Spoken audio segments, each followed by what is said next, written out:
Today we are going to discuss about the birth control pills, or they are called oral contraceptives. This involves uptake of hormonal preparation of either progesterone or progesterone estrogen combination in the forms of pills by females. They are going to inhibit ovulation and implantation as well as alter the quality of cervical mucus to prevent entry of sperms. These pills are to be taken for a period of 21 days starting within first 5 days of menstrual cycle, after gap of 7 days to be repeated in some pattern. Saheli, which is developed by CDRI, Central Drug Research Institute, Lucknow. It is a once a week pills, means in a week only one pill is taken. These pills have a high contraceptive value with few side effects they are there.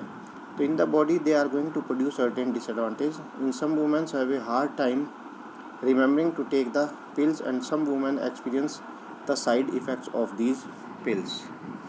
Now we are going to discuss about the another method that is called birth control sword, or implantation and injection.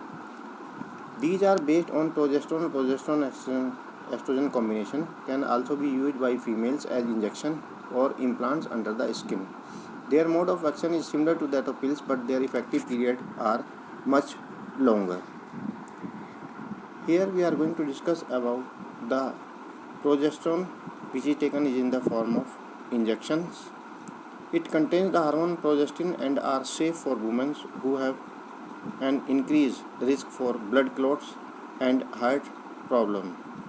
They are given is in the form of pills, Depo-Provin or Mirena IUDs की form.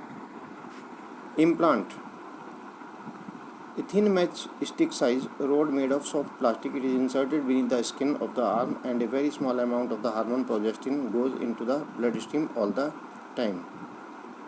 How we are going to use it? Consult with the clinical and have inserted at the medical center. It lasts up to 3 years. Must be removed by a clinician. Here we are going to discuss about IUDs, intrauterine contraceptives. They are simply divided into 3: non-mediated IUDs, copper-releasing IUDs, and hormone-releasing IUDs.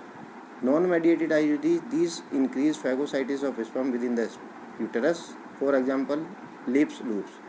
Copper-releasing IUDs, along with phagocytosis of sperm, the copper ion release suppress motility and fertilizing capacity of sperm.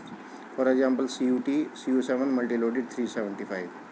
Hormones-releasing IUDs, these make the uterus unsuitable for implantation and cervix hostile to sperm. For example, Progestert LNG 20.